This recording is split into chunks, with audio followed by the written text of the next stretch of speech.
LIL Gator Game, a bite-sized experience that I feel I won't forget anytime soon or far into the future. Created by MegaWobble Games and published by Platonic, this game took me by complete storm because I walked into it with low expectations, but was completely shocked when it managed to grab me firmly by the heartstrings and lead me through a very pleasant experience. The game begins with us assuming control over a much younger little gator who is bored of laying around, so we set off to find Big Sis, who's over by the swing set. We quickly track her down and find her reading an article about a game called Legend of Hero, to which little gator says he doesn't want to read about it anymore and wishes that he could just be the legendary hero. Big Sis agrees, but then tells little gator that they need a two-player game that they could enjoy together, not a single-player game. And then from that moment, creativity spurs from Big Sis as she whips up a sword, shield, and hat for our little guy. But that gear is only the beginning of Big Sister's creativity as she quickly whips up a quest for our little dude to embark on. Through a series of cutely drawn pictures of the two, the story is explained how they made a game together complete with rules and a pact that during playtime there was to be no work allowed. However, one day Sister heads off to school, then little gator feels he may never play with her again, until one day she came back for fall break. Little gator reminisced with his sister about how it all started and suggests that they should play just like old times, but Big Sister is bogged down with an overbearing workload from a school project. For the moment, the little guy seems to be in acceptance that his sister won't be able to play. The camera pans outwards, showing props that little gator's buddies helped him set up all for him and his sister to play with. He has a conversation with his friends, and through that he realizes that the best course of action to get her to play is to start playing the game himself to coax her into playing again. With resolve burning in his heart, he sets off to acquire a sword, shield, and hat so that he may look the part of the hero from the days gone past. Once having gathered the necessary items, little gator grabs his sister's attention with the expectation that his appearance, along with the small quests he's been doing on the little island, will get his sister to join him. Unfortunately, things don't go as planned, and when our hero brings up that promise of no work during playtime, things backfire completely. Big Sis says that she'll just get out of the way so that you can play with your friends. This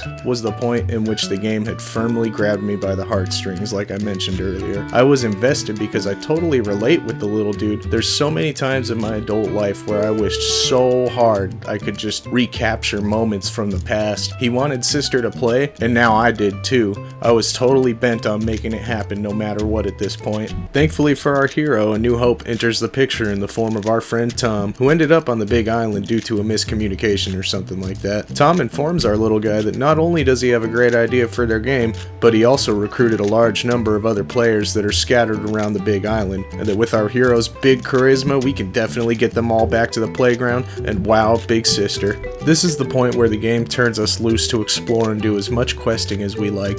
The small island serves as a quick tutorial showing us the importance of smashing cardboard monsters to obtain craft materials, how to craft, we obtain a glider and learn to glide, and learn about climbing from this guy. I like that in terms of getting around, this game took from Breath of the Wild a little bit with the climb anything mechanic. You can buy bracelets from the monkey and they serve as your stamina meter. If you can find all 4 locations he's hiding out at, you'll be rewarded with infinite stamina. You can also ride your shield down hills like you can in Breath of the Wild. Additionally, you can even skip across the water with it as much as you like by pressing the jump button as you contact with the surface of the water. The main goal of the game is to recruit your friends and their friends as well as make new friends in order to spruce up the playground area into the perfect fantasy land. As long as you have the required amount of friends on standby at the park, you can undertake one of the 3 available large projects. After completion of them, you can approach Big Sis once more for another shot at getting her into the game. I'm not going to display the end or what happens. It's a short game and you should definitely just check it out. This game has charm oozing from its seams, and that definitely played another large part in what really captured me about this game. I love the cel-shaded graphics because when done right, it makes for a timeless look. No matter how old this game gets, it will always look great, as opposed to games with photorealistic graphics which can age poorly as quick as a few years after its release. With how often realistic style graphics are always improving, it's easy for the looks of those games to become dated and quickly. The character interactions in this game is quite possibly the icing on the cake here and are so well done. The other characters actually feel like kids, whether it be the problems they're facing or the way they talk and act. My most favorite interaction has to be with this guy and his junk sign. If you run into it, he scolds you. While I was playing, I thought to myself, wow, kids can be little shits sometimes, so I'm gonna mess with this sign more. And I was treated to several further interactions with him over the sign that I found to be hilarious. hilarious. The music in this game is also very well composed in my opinion. None of the tracks are high energy or intrusive in any matter.